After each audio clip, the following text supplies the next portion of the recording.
Married same-sex couples will now legally be treated equally under federal law. Good evening, I'm Latricia Thomas. I'm Kim Chapman. The Supreme Court rules 5-4 today in favor of extending federal marriage benefits to gay and lesbian couples. As NewsChannel 9's Natalie Janareski explains, local same-sex partners are looking forward to what the future has to offer them. Natalie.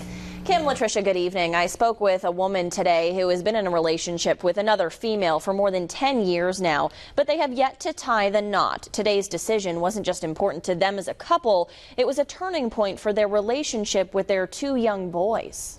There's no question in their mind that we are a family, and I'd never discussed for them before that there are people who have issues. Right. And so this morning was the first time after this ruling came down, I was like, Mommy is really, really happy. This is a big deal. Zachary and Jackson have grown up with two moms. The 6-year-old twins are biologically related to Andrea. While today's ruling gives Andrea and her partner Nancy an incentive to tie the knot, Andrea says getting married would mostly benefit their kids. When it comes to legal rights to our children, when it comes to inheritance, when it comes to all of the many benefits that the society gives to married couples, it matters. Andrea also says from a financial perspective, the Supreme Court's decision is huge. The federal recognition makes a big difference as far as filing taxes. Right now, she files as a single person, and I file for the rest of my family. While the ruling directly affects same-sex couples, it was bound to have an emotional impact on outsiders looking in. I like that in a society like we've got, everybody's equal, and culturally we're moving in the right direction on that particular issue. Especially those who believe government should not interfere with religion. They got people up there that got an agenda. You don't know what it is. Open your Bible and read your Bible.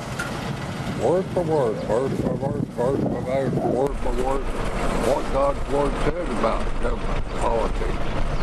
It's in there. Now, the ruling does not have any effect on the act of gay marriage, which is still only legal in 10 states as well as Washington, D.C. Kim? Natalie, thank you. Now to how some of you are responding on our News Channel 9 Facebook page. We're hearing from people on both sides of the debate. Alexis Sanders says, love is love. It's beautiful, and it will prevail. What a beautiful day in the U.S. We are all humans, and we all deserve equal rights. Daniel Cowan writes, the God I know loves everyone and doesn't care if they're homosexual or not. Hannah Carroll says, not good. Marriage is supposed to be between one man and one woman for life. Divorce and homosexuality are destroying the family. And Amanda Bowen writes, Christians will rise once again and stand for what we believe in, and in the Bible, I'm sure it makes it clear that same-sex marriage is not right in God's eyes.